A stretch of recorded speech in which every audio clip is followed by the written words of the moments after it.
Good morning, good afternoon, or good evening to everyone joining us from different parts of the world, and welcome to the final ceremony of the HPP Research Awards 2026. My name is Mario Gonzalez, and I am Head of Applications Department at Hiperbaric, and it is a pleasure to host this third edition of the HPP Research Awards. First of all, I would like to thank everyone joining us today, especially our international jury panel and all the researchers who have participated in this year's competition. I think you already know that the HPP Research Awards were created with the goal of recognizing and promoting innovative research in the field of high-pressure processing technology. At the same time, the idea is also to support young researchers and the scientific community working in food innovation and HPP applications. This year we have received amazing research projects from different universities and research institutions all around the world. We have received submissions from America, also Asia and Europe, so from many different institutions. And it is actually beautiful to see how different researchers approach to HPP technology from different perspectives. And I have to say that this made the evaluation process especially challenging for our jury panel because the works presented were very diverse. So after a thorough review process, our jury panel has selected 3 finalists to present their work during today's event. Before we begin with the finalist presentations, I would like to take a moment to thank our international jury members for their valuable contribution through this evaluation process. And I also want to give them the opportunity to briefly introduce themselves and share a little about their background and the current work they have ongoing. And I think they will also present or introduce a couple of technical events that their institutions are hosting. So let's start with Professor Nora, who is Associate Professor at the University Putra, Malaysia. So thank you for joining us today, Nora. Thank you for having me. Thank you. It's great to have you here. So yeah, the floor is yours. You can go ahead with your introduction. Thank you, Mario. So my name is Nora, or the long name is Nora Nizan Muhammad Zahan from University Putra, Malaysia. I have been working with non-thermal technologies for a long time, and I started off with ionizing radiation, working on heritage food products. And then I moved on to non-ionizing radiation, working with fruits and vegetables. Then into PEF, supercritical and ultrasound, working on upcycled products and also functional ingredients. And currently I'm working on a lot on high pressure processing and focusing on special needs. And our latest attempt is to use AI for product development and using HPP as part of it. So that's basically my background. I would like to take this opportunity to share a little bit about the conference which UPM is organizing. It will happen in August with this theme, Integrating Food Innovation and Management for Sustainable Food Security. And we have our keynote speaker, who is Professor Emeritus Dr. Howard Bowie, who was the World Food Prize recipient some time ago. And for this conference, we have 3 different formats. The first is pre-conference workshops happening on the 18th, and then main conference for 2 days. And then at the end, on the 21st of August, we have the social tour to a historical site in Malacca. So for the main conference, we have several technical sessions, And this is also together with Jinan University, who's organizing the China ASEAN OSN FETS conference. So we integrate this conference into our large conference. And if you would like to register, you can scan the QR code given. And for this conference, we will have selected papers to be published in two different journals. The Science and Technology papers will get into International Food Research Journal, while for the social science papers, it will be with International Food Insights Journal. The deadline is basically 31st May. It's not long from now. And for the workshops we have this year, because this is the fourth year we're organizing this conference, we have 8 different workshops running at the same time, concurrently. And spots are limited, so please hurry up if you like to register. And there's also the QR code given here, so you can snap a photo of this QR code and scan it. And then we do have a promotional video for you to look at, and this is the QR code for the video. So that's a bit about the conference.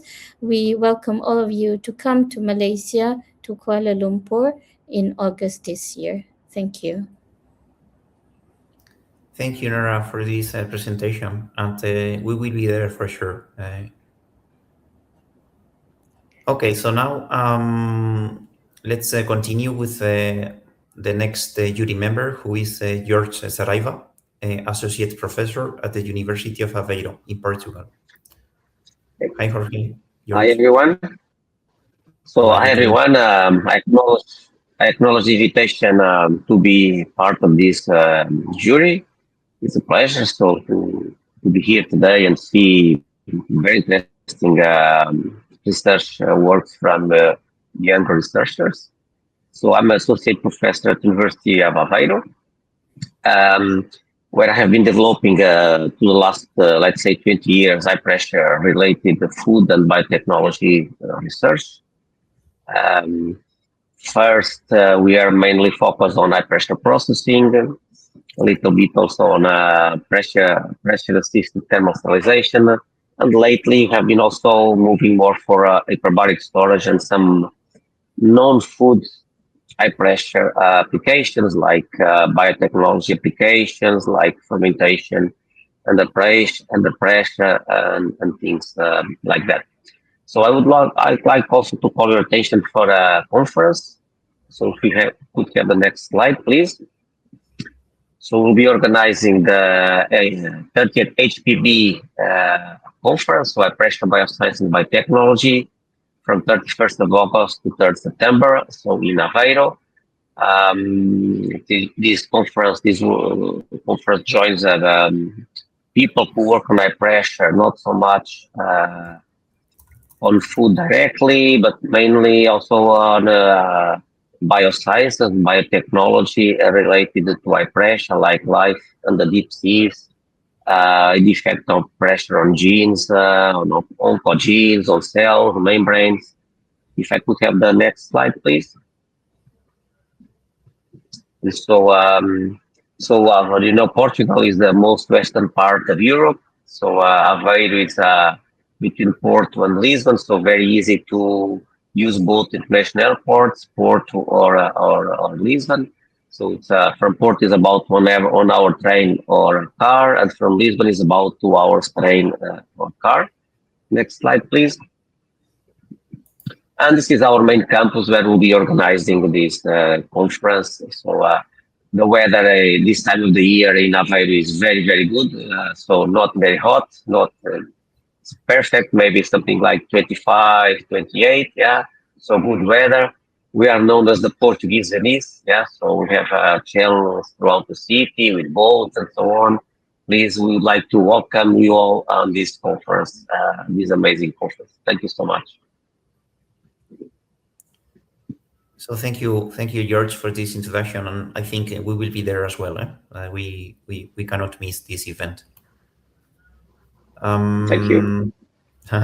So finally, last but not least, I would like to bring to the stage to our Vice President of Business Development and the Director of the Food Applications Department here at Hiperbaric.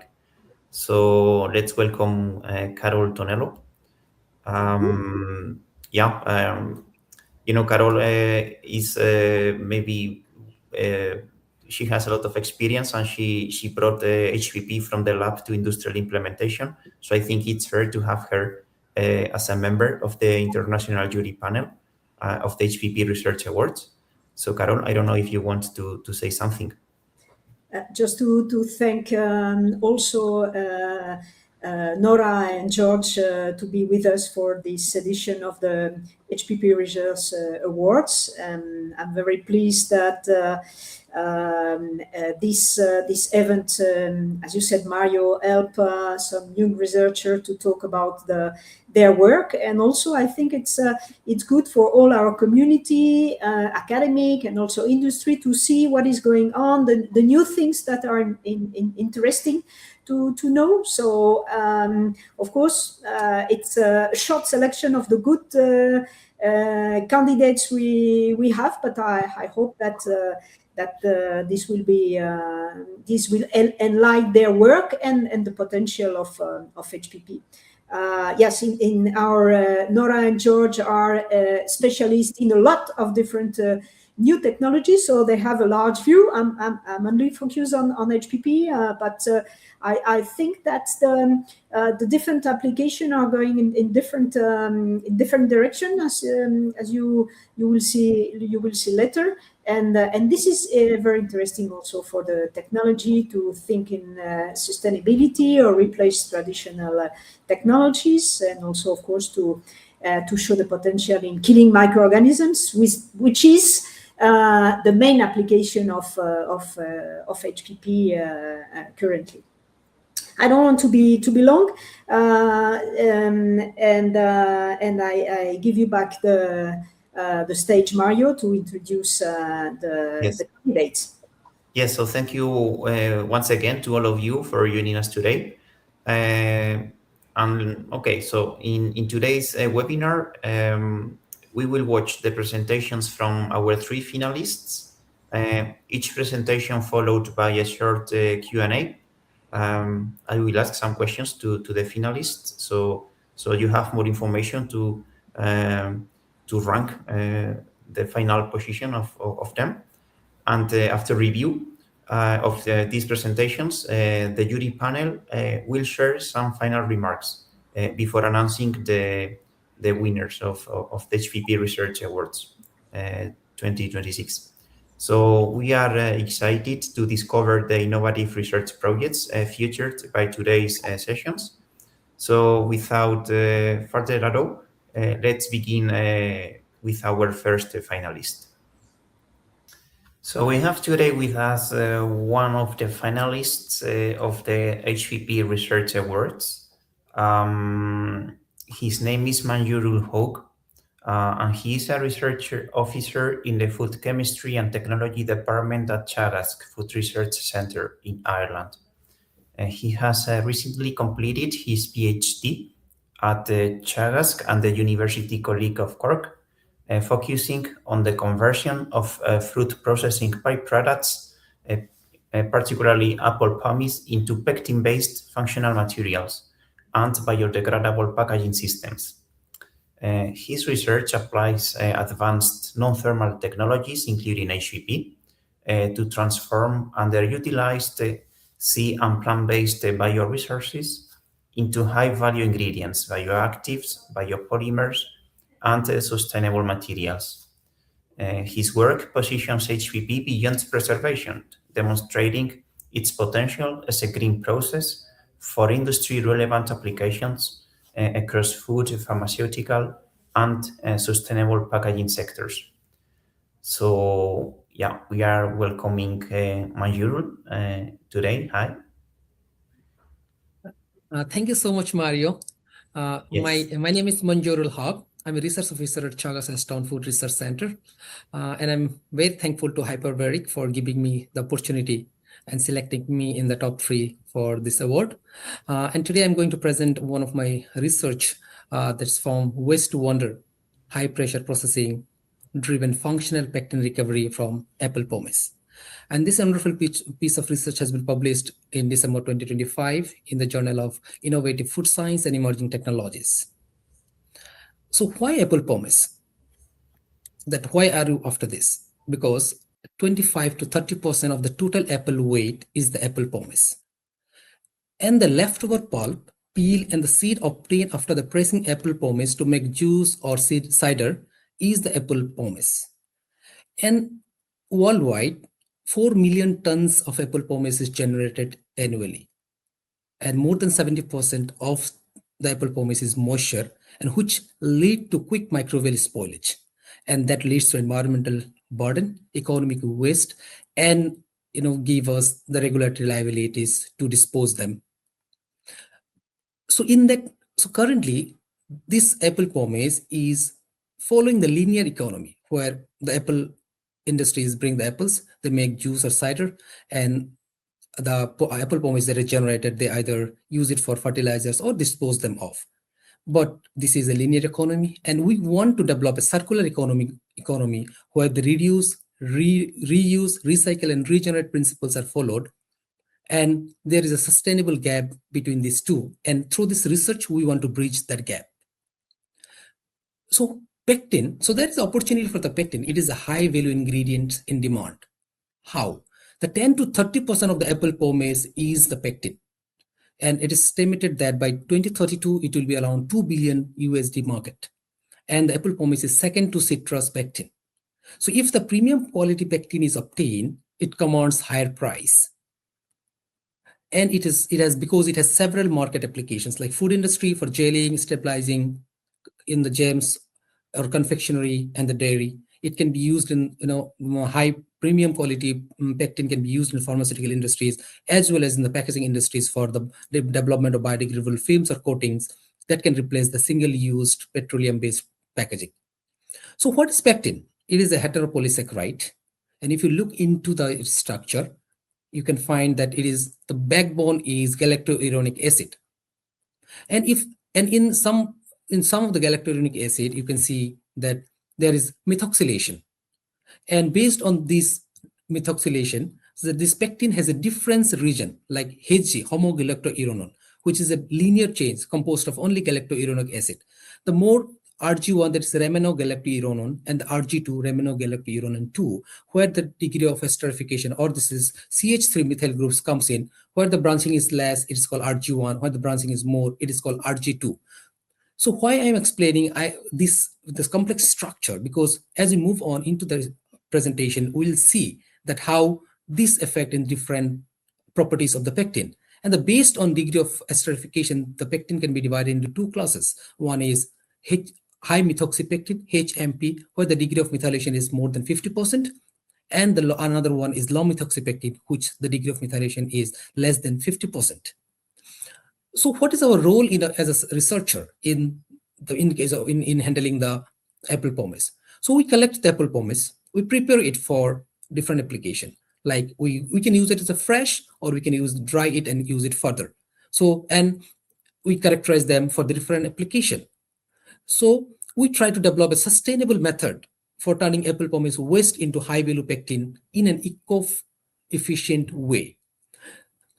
So in my research, the apple pomace was collected from UCD Rosemont Research Station, where we grinded the fresh apple pomace and used it as such. We dried it using the dryer and make it an apple pomace powder for extraction of pectin. So in general, today's market, the conventional extraction method is followed. What is the conventional extraction? It is acid hydrolysis, where the apple pomace is dissolved in water, in acidic condition, 1.5 to 3 pH, then stirring in hot water bath around 85 to 100 degree. The extraction time is even 6 hours or more, and we get the isolate the pectin. But it has very high key limit, and the several limitations for this. One is thermal degradation at high temperature, long extraction time, there is a loss of quality, and the structural properties are compromised in this conventional extraction. So industries need some innovative methods where it can preserve those techniques, and how the advanced technologies can be a solution. The apple pomace can be subjected to high pressure or ultrasonications alone or in combination to get the high quality pectin, which can increase yield, use milder condition or the green extraction methods, which are environmental friendly and the safer process, and it can be economically profitable by reducing solvent consumption and decreasing the extraction time. So high pressure can, here in this research, high pressure is used as a pretreatment prior to ultrasonication or conventional extraction. Apple pomace was subjected to hyperbaric system, high pressure system, where it helps in biomass stabilization by microbial inactivation and enzymatic activities that delays the spoilage and preserve biomass quality. The another important properties that it gives is matrix opening to improve extraction. There's more accessibility pectin, higher extraction efficiency. The high pressure treatment of biomass stabilize and structurally open when subjected to ultrasound. There is a better solvent access and enhanced pectin recovery during the extraction. So in this study, the apple pomace was subjected to high pressure pretreatment in combination with ultrasound or conventional extraction, and was compared with conventional extraction and ultrasound extraction alone. And these are the 12 different experiments that were performed for this research. So once the pectin was extracted, we did different characterizations. For example, yield to see the extraction efficiency, because it matters whether it's a cost efficiency or not. For example, color analysis, which helps in visual quality and the consumer acceptance, and or to decide the suitability for various application based on the color. Even we decide that whether it can be used for food application or it can be used for the packaging application. So the number of studies were done, the number of different tests were done to evaluate the extracted pectin. So let's move into the results and key interpretations. So if you look into the results for the yield, which is the most important, that once we take the apple pomace and we want to extract the pectin, every company or every person want to say that, okay, what is my yield? That is, how much apple pectin are we going to get out of it? So interestingly, when high pressure of 200 megapascal was subjected as a pretreatment to the powder apple pomace, followed by ultrasound treatment extraction for 1 hour, it gives an highest yield of around 12%. However, when the high pressure of 600 megapascal was given, followed by conventional extraction or ultrasound treatment, the yield decreased. So 200 megapascal seems to be optimal, because in terms of the yield. How we can justify this? Looking into the SEM, surface morphology of the residues after the extraction of the pectin, shows that there was destruction in the matrix, and it was higher when it was subjected to 200 megapascal and ultrasound treatment for 1 hour compared to the other matrices. So the pectin yield was highest for this formulation, this combination. So coming to the degree of esterification, which is important, again, it was same higher for high pressure treated apple pomace powder, followed by ultrasound treatment for 1 hour, and degree of esterification was characterized from the FTIR. The FTIR graph also showed that it has the similar functional groups comparable to the conventional pectin. CP is a conventional pectin. That's a commercial pectin available in the market. So we can say that, okay, the extracted pectin was similar to the commercial grade. And all the pectin extracted were high methoxypectin. As I mentioned, the degree of esterification was more than 50%. So again, we did the monosaccharide composition of the pectin, which is a very important property for the different application.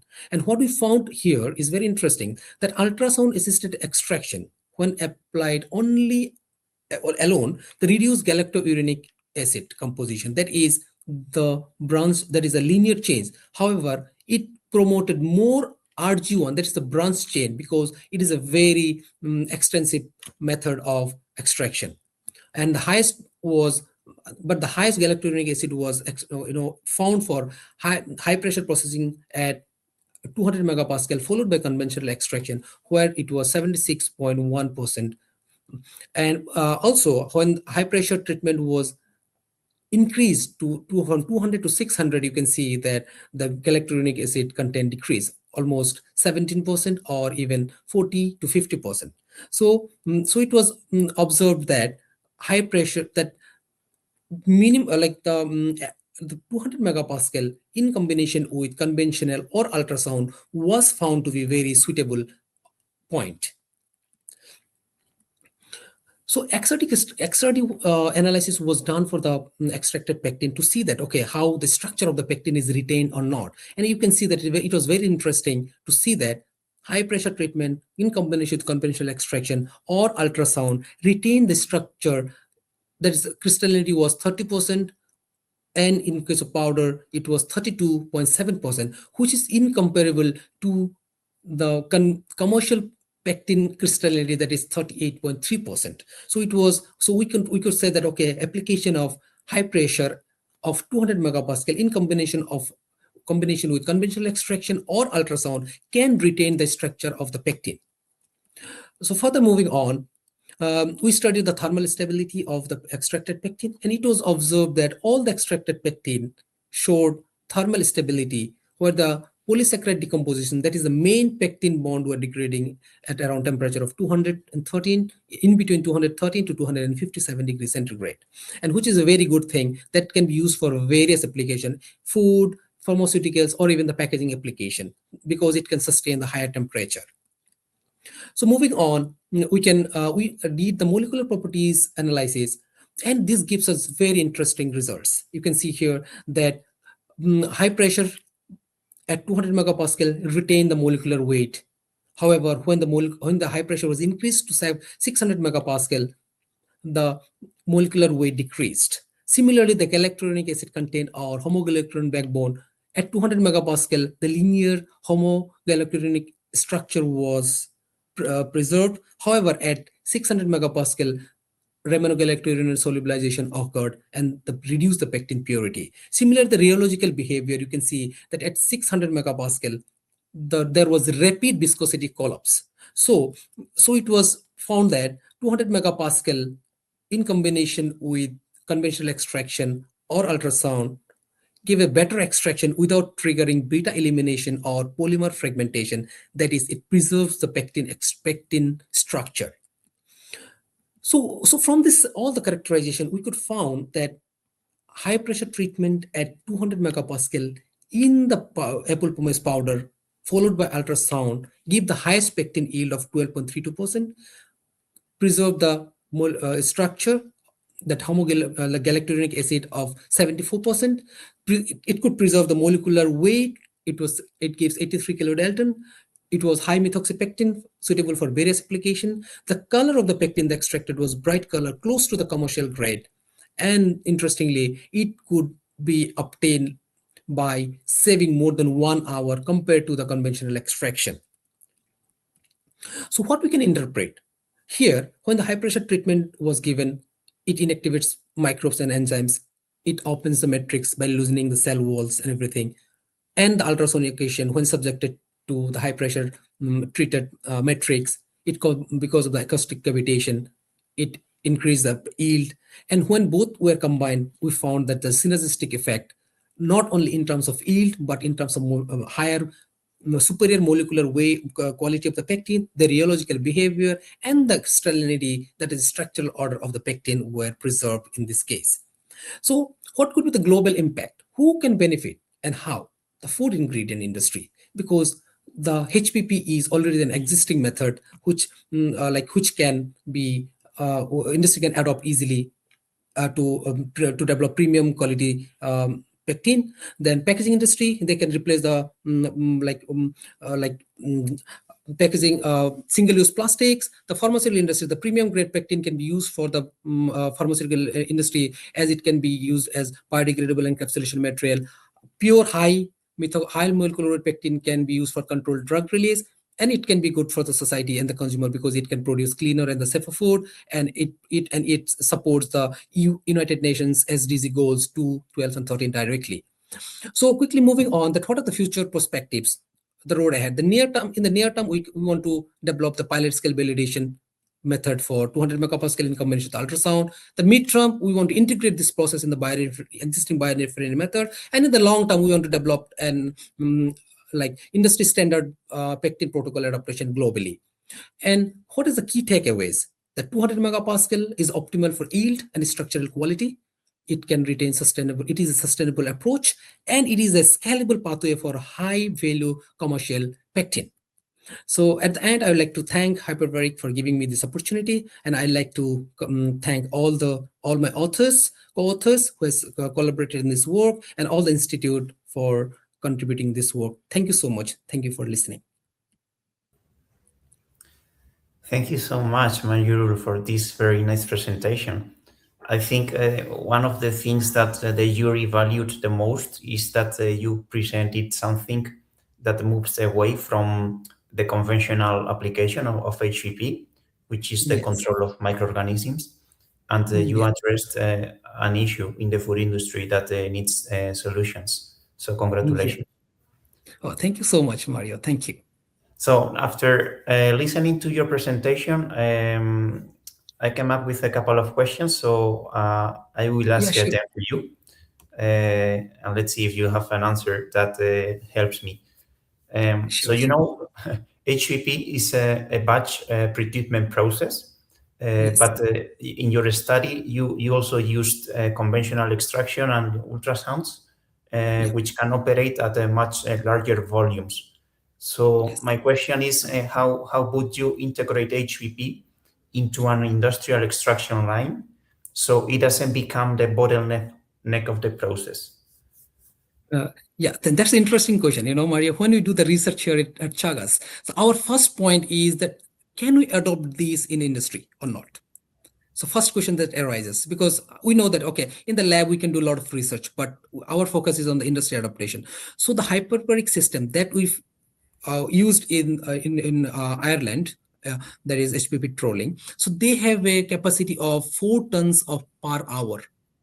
So we believe that giving, and we did it the treatment, high pressure treatment for 10 minutes, and we're going to optimize the further that can we reduce it to 3 minutes? Because in the recently we gave some trials that, okay, can we attain this particular yield in giving 3 minutes? Can we give some trials, and it's an ongoing process, and I think we can reach there even with the 3 minutes. So if we can give the 3 minutes, and if a machine has a capacity for 4 tons, I think that won't be a problem for industries to adopt to process the apple pomace. So I think it's the industry adapted method which can be followed, and we believe that, okay, this won't be a problem for us for scale up method. Okay, so you have already considered the figures and so on. Okay. Exactly, we have considered it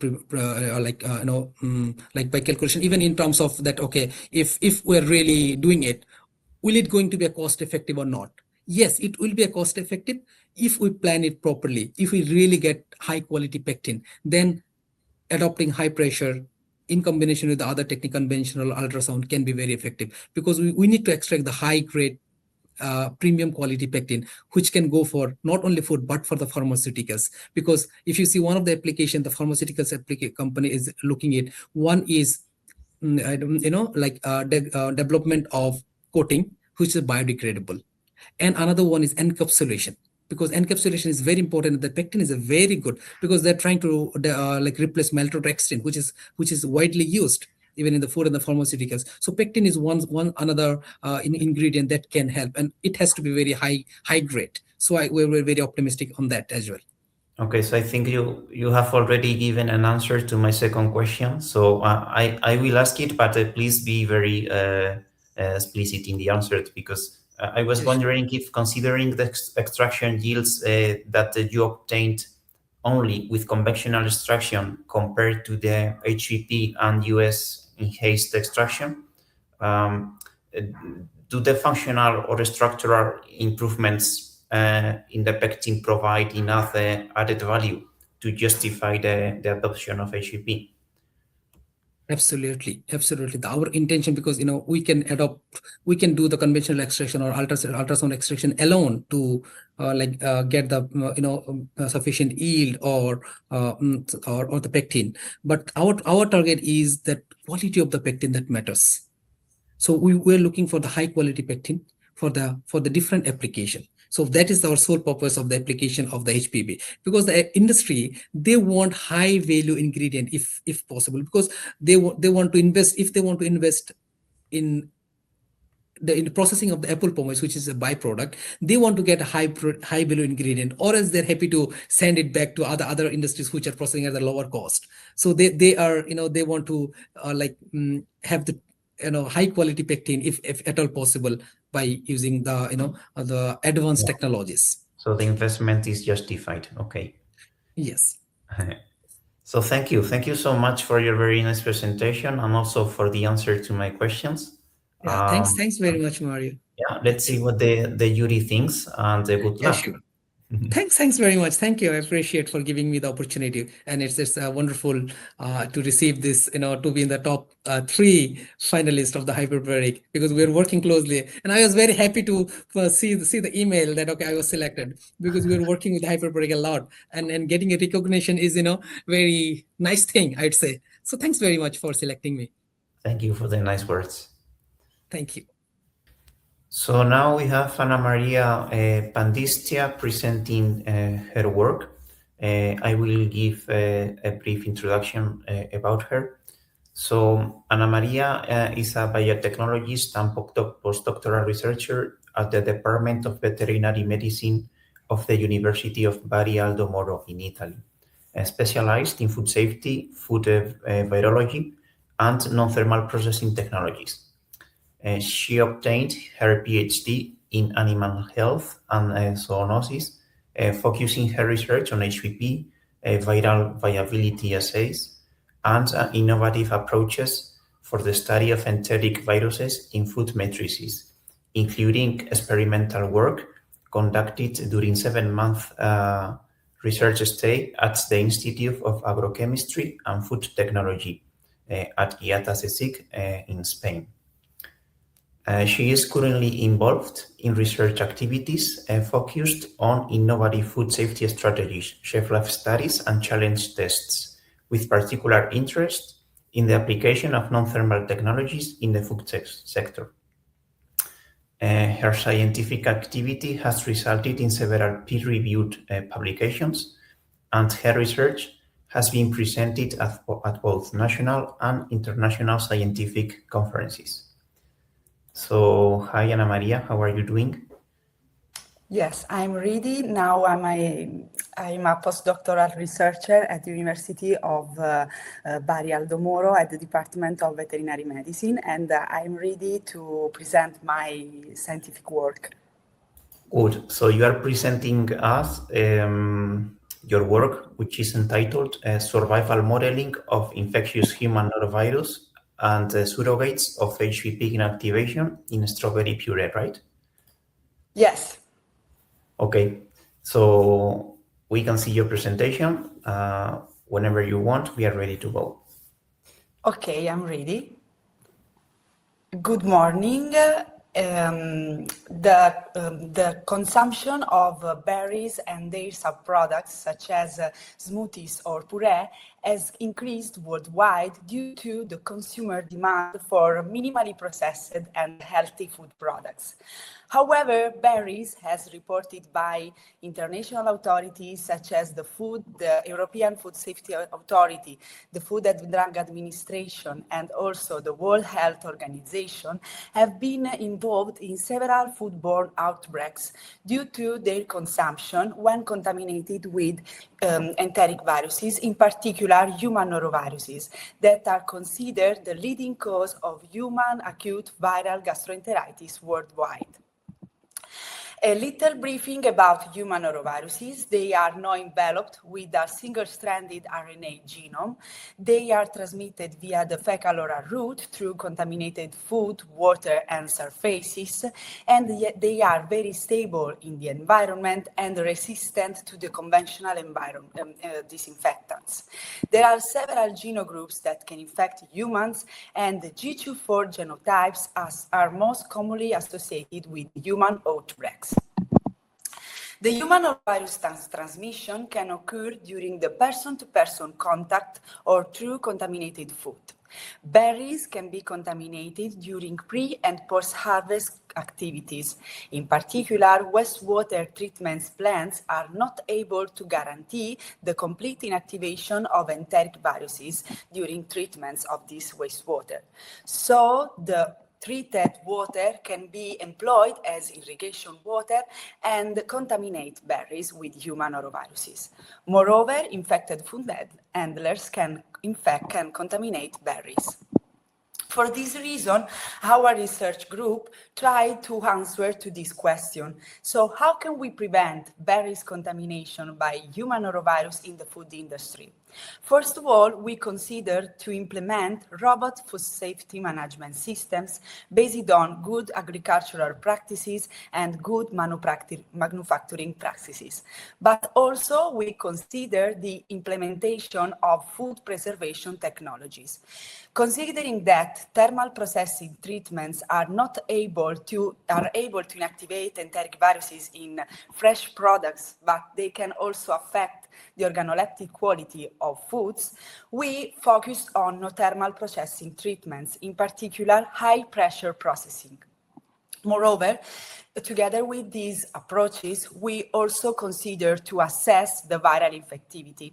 In fact, conventional biomolecular methods employed to detect enteric viruses in foods are focused on the detection of only the RNA of enteric viruses. And we don't know no information about if this RNA belongs from infectious viral particles or not. In order to address these problems, the scientific community carried out viral assays based on viability RT-qPCR and also based on traditional cell culture techniques focused on murine norovirus and Tulane virus, as well as bacteriophages. It is only in the last years that the human intestinal enteroids model has been developed to allow the replication of human norovirus.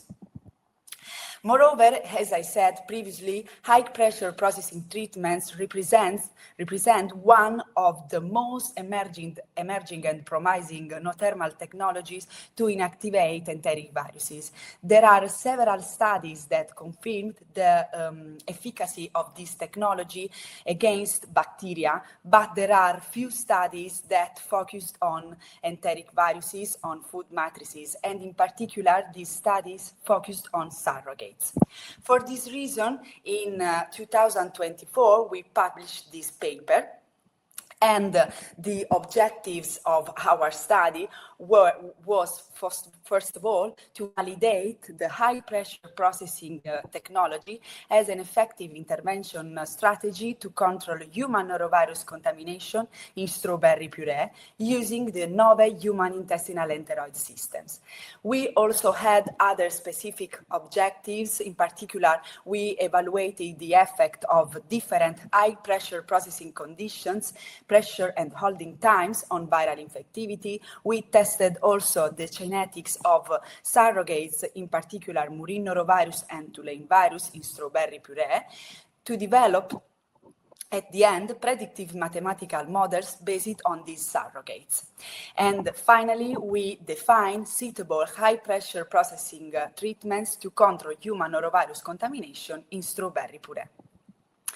We tested murine norovirus and Tulane virus, as well as human norovirus G1, 3, and G2, 4 at defined titer, and we inoculated these viruses in PBS and strawberry puree, and applied high-pressure processing of 350, 400, and 450 megapascals from 1 to 10 minutes at different time intervals.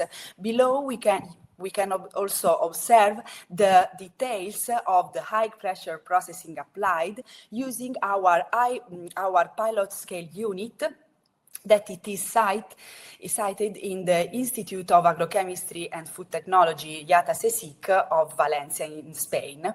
And we tested the viral inactivation of enteric viruses in strawberry puree using the tissue culture infectious doses for murine norovirus and Tulane virus and the human intestinal enteroid model followed by RT-qPCR at time 0 of the infection and after 48 hours of the infection for human norovirus G1 and G2. The results obtained for surrogates indicated that 450 megapascals of high pressure processing for 5 minutes are able to inactivate both surrogates, murine norovirus and Tulane virus, in PBS and strawberry puree.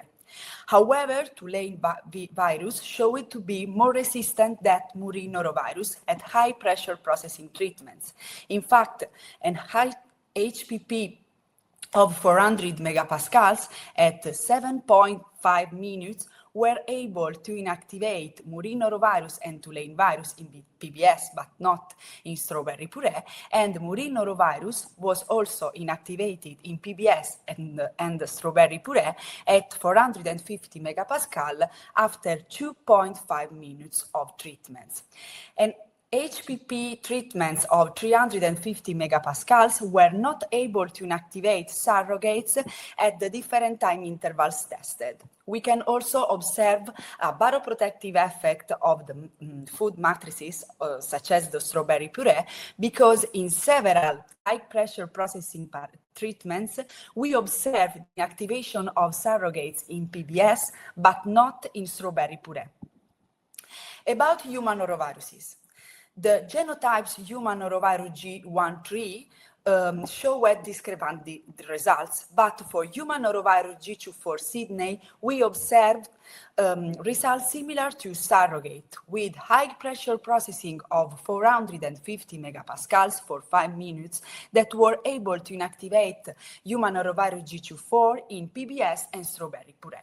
Also 400 megapascals for 7.5 minutes were able to inactivate human norovirus G2-4 Sydney in PBS and strawberry puree.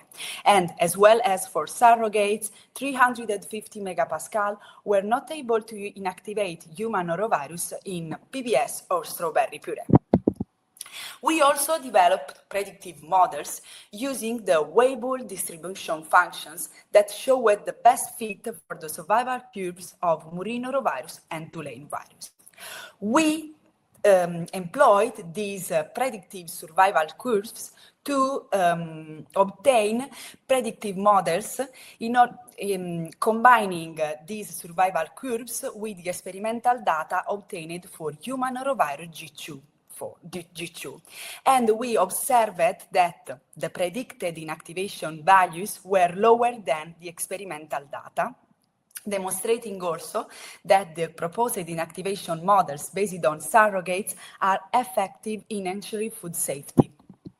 In conclusion, high pressure processing at 450 megapascals for 5 minutes successfully inactivated infectious human norovirus G2, murine norovirus, and Tulane virus in strawberry puree.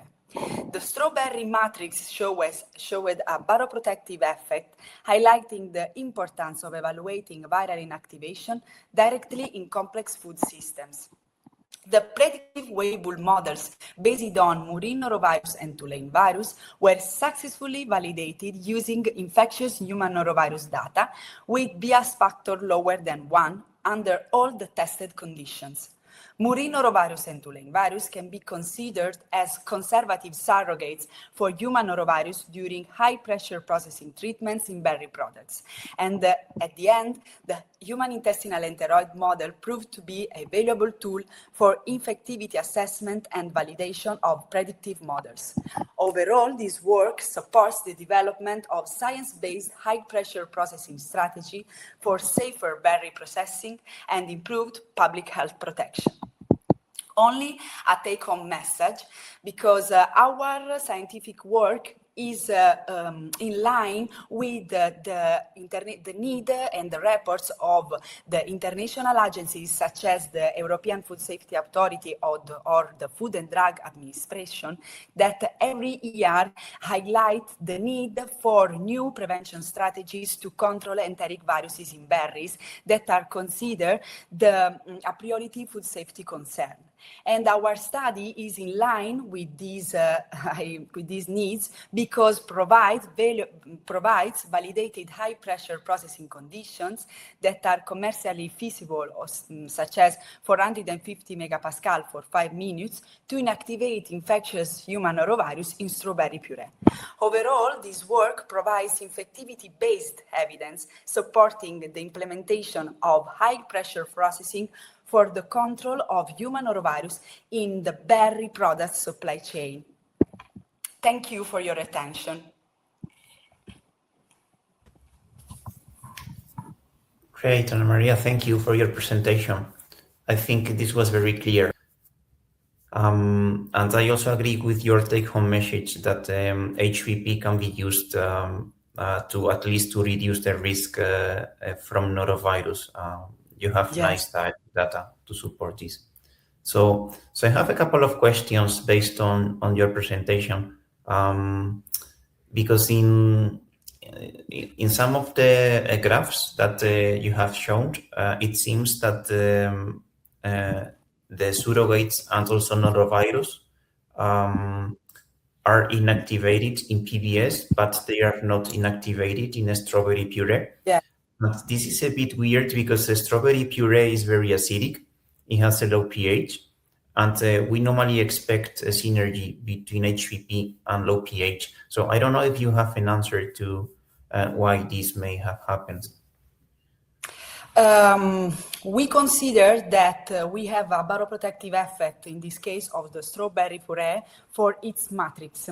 And also we have to consider that enteric viruses can survive in a pH very, very low. So the pH is not important to inactivate enteric viruses. And this is also the reason why they can persist in the environment and in several situations in which we have pH very low. So the pH in this case is not a parameter to inactivate enteric viruses, but the matrix has a baroprotective effect to protect viral particles to inactivation.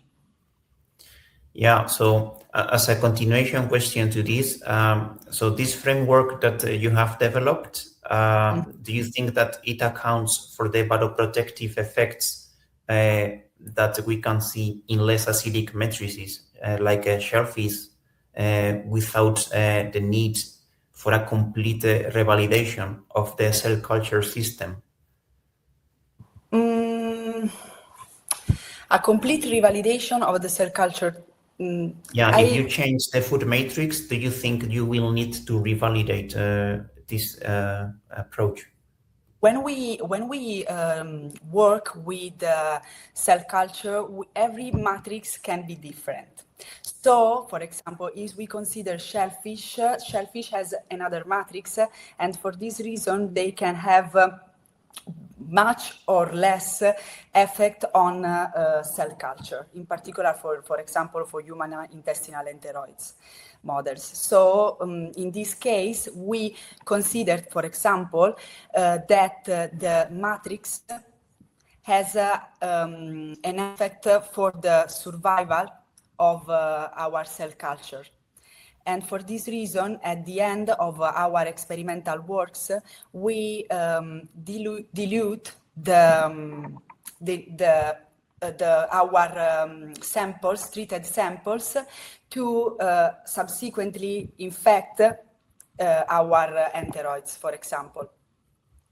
Yeah, I see. You have these things into account.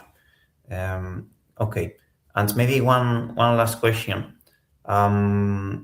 Since your study relies on cell infectivity and surrogates to estimate the norovirus inactivation, how do you think that food safety agencies would look into this type of validation? Do you think this approach is strong enough to support that HPP is an effective control using your method and the surrogates? In this case, yes, because we combined surrogates with experimental data obtained for human norovirus that are data on its infectivity or its potential, the presence of potential viral particles of human norovirus after high pressure processing treatments.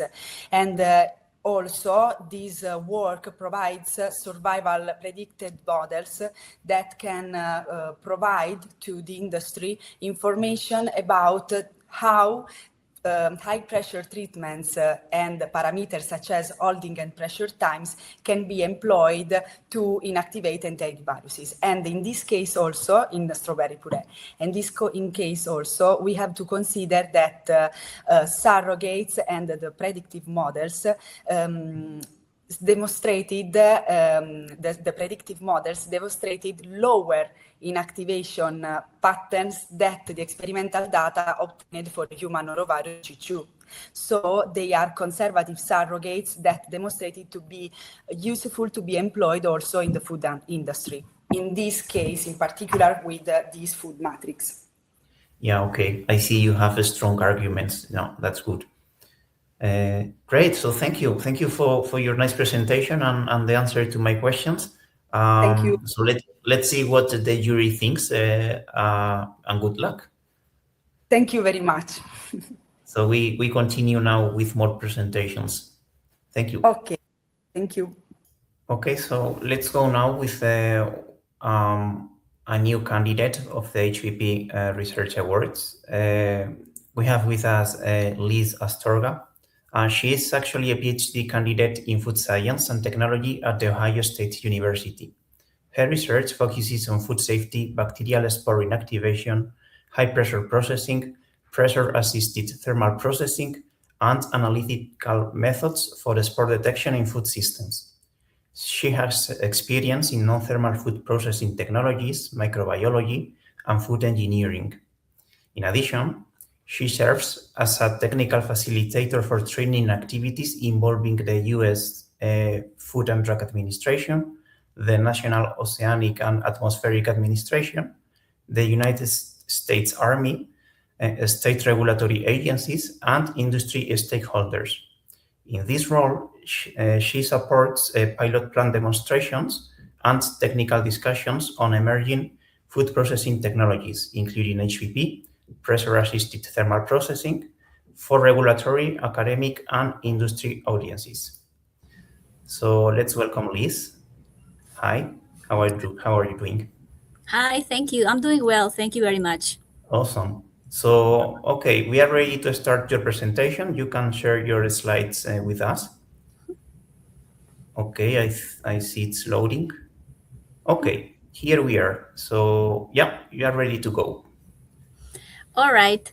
Thank you for the introduction. I am Liz, and today I will present my research titled Inactivation of Clostridium sporogenes PA3679 spores by synergistic pressure-assisted thermal processing and antimicrobial compound combinations. This work focuses on one of the major challenges in high-pressure processing, the elimination of highly resistant bacterial spores.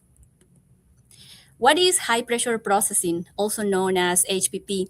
HPP is one of the most successful non-thermal technologies adopted by the food industry. Commercial HPP systems typically operate between 400 and 600 megapascal and are widely used because they preserve fresh-like quality while effectively inactivating vegetative pathogens and spoilage microorganisms. However, despite its commercial success, one of the major limitations still exists: bacterial spores. And this limitation became the motivation for my research. The challenge: unlike vegetative bacteria, bacterial spores are extremely resistant to pressure and heat due to their complex multi-layer structure.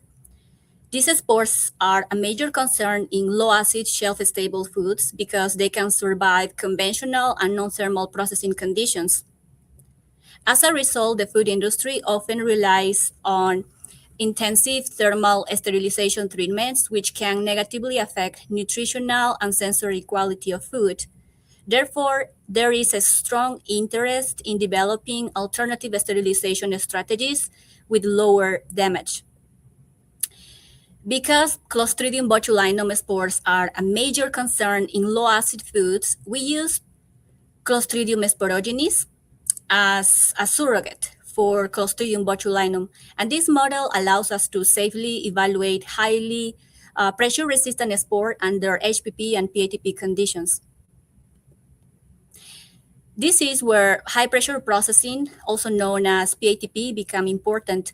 HPP alone has limited effectiveness against bacterial spores. However, when pressure is combined with elevated temperature,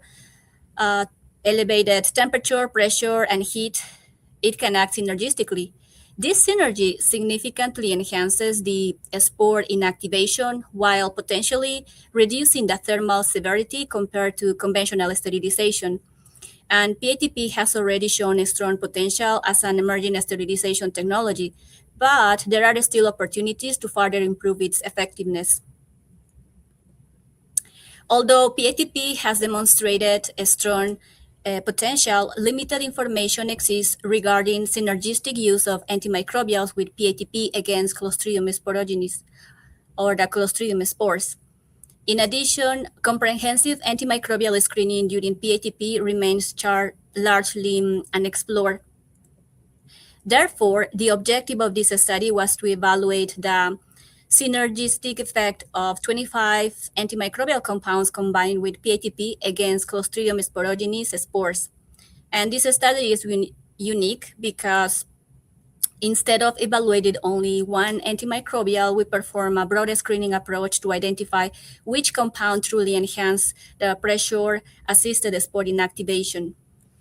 In this study, we use Clostridium sporogenes, PA3679 spores, a well-established non-pathogenic surrogate for proteolytic Clostridium botulinum. We evaluated 25 GRAS antimicrobial compounds from different categories. As you can see, those categories included polysaccharides, enzymes, cyclodextrin, surfactants, polymers, and plant and fruit extracts. Most compounds were evaluated at 2 grams per liter, and selected compounds were later tested in higher concentrations. Also, here the goal was to identify compounds capable of synergizing with PATP to improve the spore elimination. And among the compounds tested, chitosan became the most promising candidate, as you can see from the category of polysaccharides. For the treatments, to better understand the contribution of each factor, we compare pressure alone, heat alone, pressure plus heat, and pressure plus heat combined with antimicrobials. HPP alone was conducted at 600 megapascal. Thermal treatments were conducted at 90 and 105 degrees Celsius. PATP combined with pressure and thermal treatment under the same conditions. And the experimental design allows us to evaluate whether pressure truly contributed the synergistic inactivation of the spores. This comparison was critical because it allows us to demonstrate that pressure remains central to the lethality mechanisms. Now let's move on to the results. You can see in this figure that in the y-axis, you will see the survivors, and in the x-axis, you will see the different treatments. At 90 degrees Celsius, the thermal treatment or HPP treatment alone resulted in very limited spore inactivation. However, PATP significantly enhanced the spore destruction, confirming that the synergistic effect between pressure and temperature. When chitosan was incorporated during PATP, the spore inactivation increased even further. PATP combined with low molecular weight chitosan achieved approximately 3.6 reduction. These results demonstrated that pressure sensitization could be further enhanced using selected antimicrobials. In this slide, you will see that the most important findings of this study. At 105 degrees Celsius, PATP alone significantly increased the spore inactivation compared to the thermal treatment or HPP treatment alone. However, again, the incorporation of chitosan produced the highest lethality observed in the entire study. PATP combined with low molecular weight chitosan achieved up to 7.9 log reduction. And this result clearly demonstrates a strong synergistic interaction between pressure, heat, and chitosan. This finding, I could say, is particularly important because it suggests that pressure enables antimicrobial strategies that help advance HPP technologies toward sterilization applications in low-acid foods.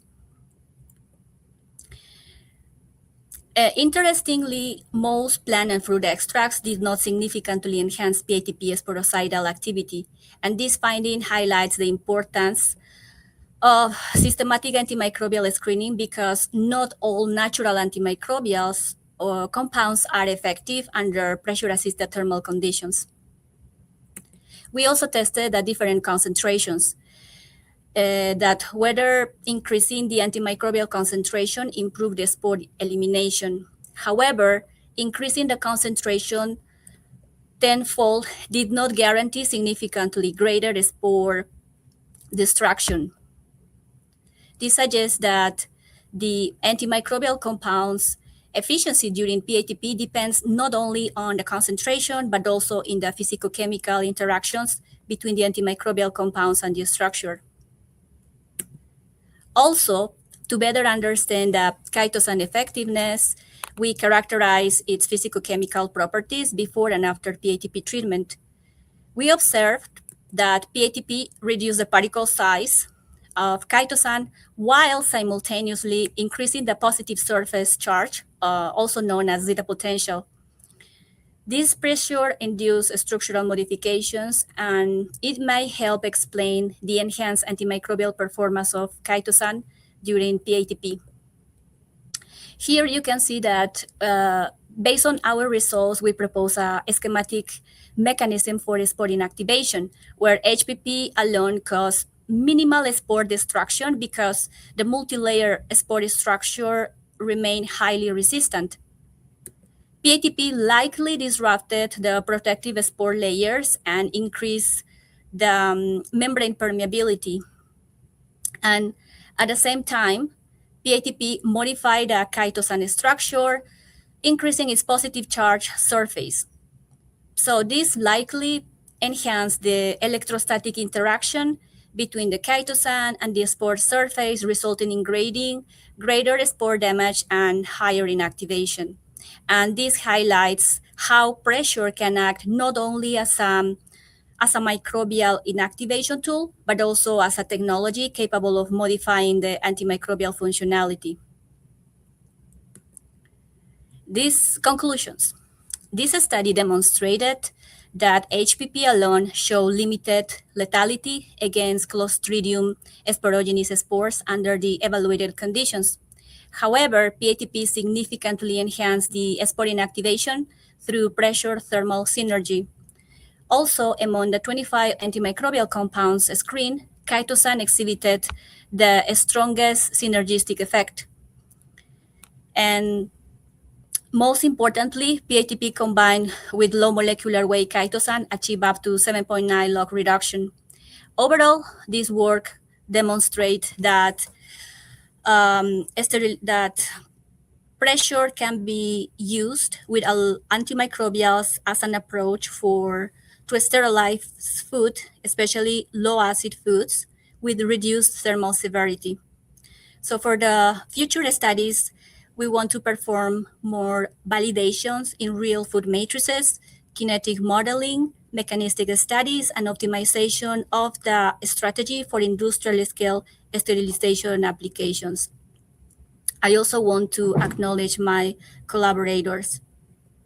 Thank you for your attendance. Thank you for everything, and I am open to respond any questions you may have. Thank you so much, Elise. This was a very nice presentation. Thank you. And I see the amount of work was huge. So many variables to study, and congratulations for this. So I have a couple of questions after watching your slides. So you actually suggest that the PATP breaks the protective layer of spores, which then allows the chitosan to attach to the spores and produce the antimicrobial effect. But chitosan has a positive charge, and you studied a buffer system, let's say. So I was wondering if you have considered how a real food product would interact with chitosan, and what you expect from this interaction. Yes, thank you for the question. That's a very good question. I feel that this study was performed using buffers, as you mentioned, and it showed the effectiveness, as you mentioned, of chitosan against the bacterial spores under high pressure and thermal treatment. But more studies need to be performed to see if we can confirm this result in real food matrices in order to validate. So this study was more like a proof of concept study, and now it needs more validation. And of course, the efficacy of the treatment probably will change, because in a real food matrix, the pH of the food is different. There are different components coming from the matrix that could be the protein content, the lipid content, the carbohydrates, and there are different factors that we need to evaluate. So I think this study is like the start good point for the next step. For in our case, we want to do the validation using different food matrices, and how if in evaluate if this treatment along as with chitosan can enhance spore inactivation, and that is, we are really excited to see if this can work. Yes, I am happy to see that you are planning this additional work, because PATP has potential for low acid food products, but as you say, pH tends to be higher. So, the structure of chitosan maybe changes at higher pH values. So I think it's worth doing this research. And I have a second question based on the graphs that you have shown. Because I have seen that at 105 degrees, PATP combined with chitosan shows a clear difference between the low and high molecular weight chitosan. And it seems that the low molecular weight chitosan produces the greater spore inactivation. However, at 90 degrees, this difference between a low and high molecular chitosan is not so clear. So what factors do you think explain why molecular weight influences the lethality at 105 but not at 90? I think between all of these components, between the high pressure processing, so high pressure, the thermal treatment, and the chitosan, it seems like the heat or the thermal treatment, when it increased from 90 to 105 degrees Celsius, it has more like critical effect on the inactivation of the spore.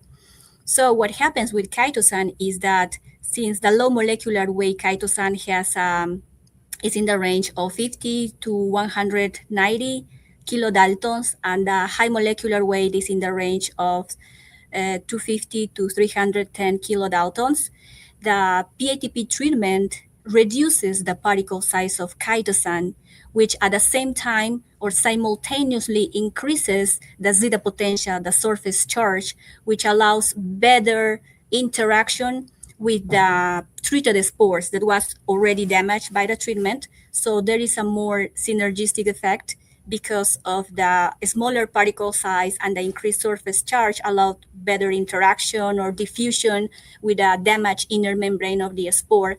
So it seems from these results, it seems like that increasing the temperature during PATP plays a critical factor in the inactivation of the spore. And of course, it seems also that the effect of the PATP treatment not only in the spore structure itself, but also in the structure of the antimicrobial compound, has an important effect on the final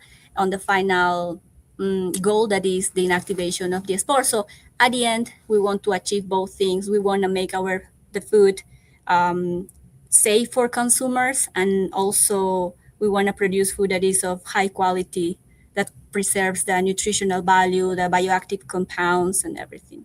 Yeah, I guess the key is to find the balance, right, between processing conditions and food safety objective. Yes. Yeah, great.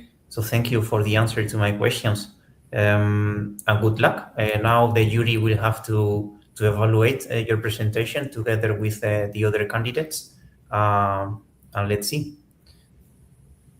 Thank you. Thank you. Thank you. Okay, so this was great.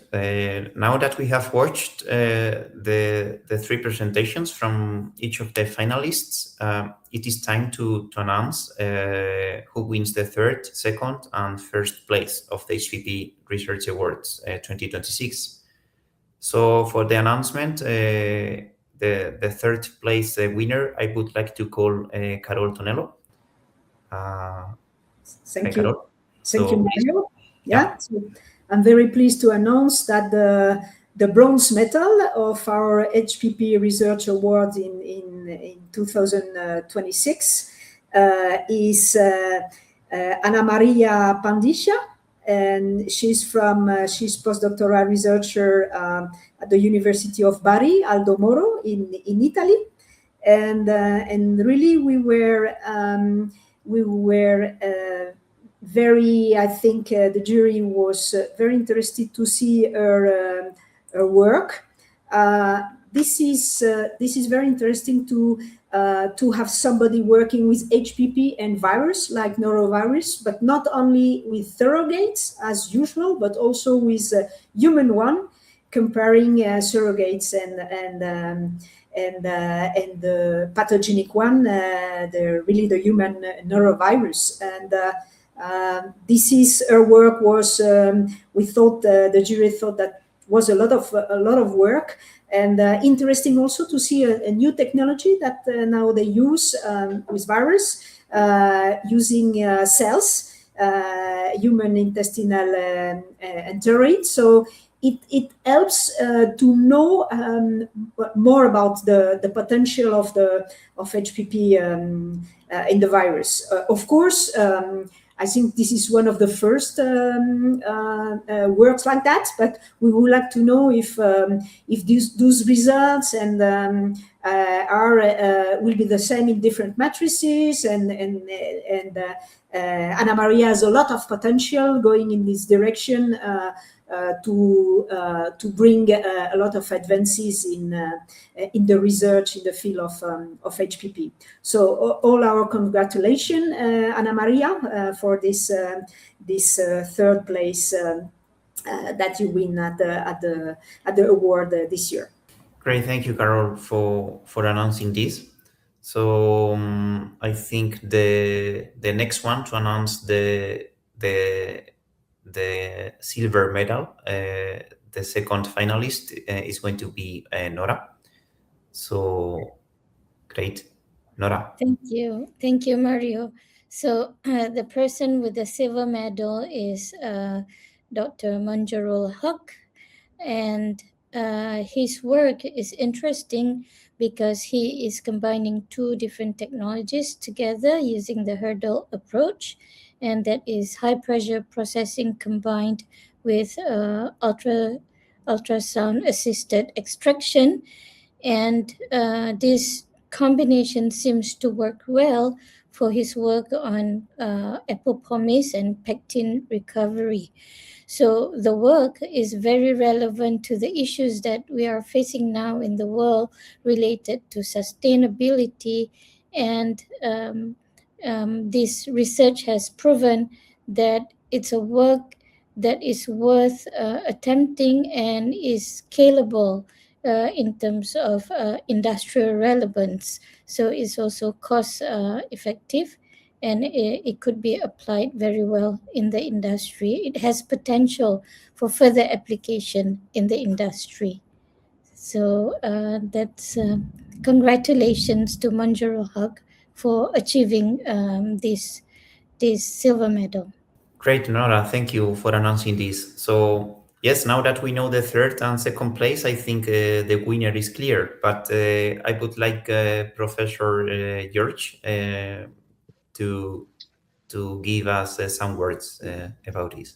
Okay, it's a very big pleasure to announce as the winner of the 2026 HPP Research Awards from Hiperbaric to Liz Arstoga.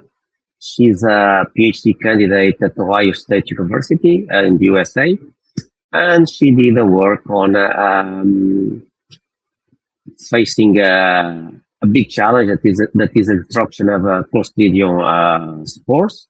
So she did a work on Clostridium sporogenes, combining pressure and temperature, and also antimicrobial compounds, particularly chitosan, in a way to improve the destruction of these spores. In fact, she found very interesting results, not only from the practical point of view, but also from the mechanistic point of view that can lead in the future to think about other methodologies and improve methodologies and processes to inactivate these very resistant spores that are resistant to pressure and to temperature. So it's a very interesting work. So I hope that Lisa Stoger will have possibilities to develop further her work. And these congratulations for this deserved award. And I will come you all in Portugal for the HPB conference on high pressure bioscience and biotechnology. Great. Thank you, George, for announcing this. So yeah, I think, Carol, you have to wrap up and tell us the implications of this. Yes. So for the second, for the third, place finalists, we have the fame, of course, we will do a short interview also to give a little bit of exposure of the work and also of the person. But there is a cash prize of 150 euro. For the second place finalist, this is 300 euro, and for the winner, there is a 600 euro cash prize. And we will be very pleased to invite her, in this case, to invite Liz in one of our facilities, one of our hyperbaric facilities. Of course, we welcome to all of you wanting to see our facilities or discussing with our team to come to one of our facilities we have in Spain, in United States, and also in China.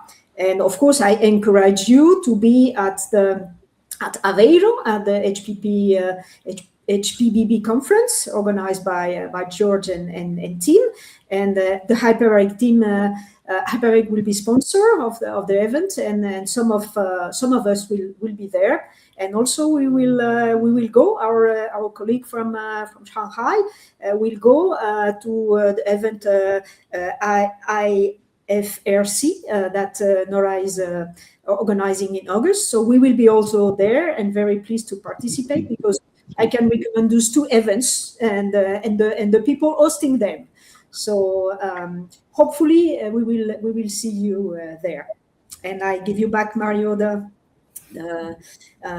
words if you want to conclude. Thank you very much. Thank you, George. Thank you, Nora. Thank you, Mario. Thank you. It was a pleasure. Yeah, this was great. So I feel very humble sitting here right next to you. So I really enjoyed conducting this ceremony. And because I considered myself a scientist also, even if I work in a company, but I really trust in and believe in the benefits of HPP technology. So for me, it's a pleasure to see how different researchers from different parts of the world believe the same and keep expanding the applications of HPP.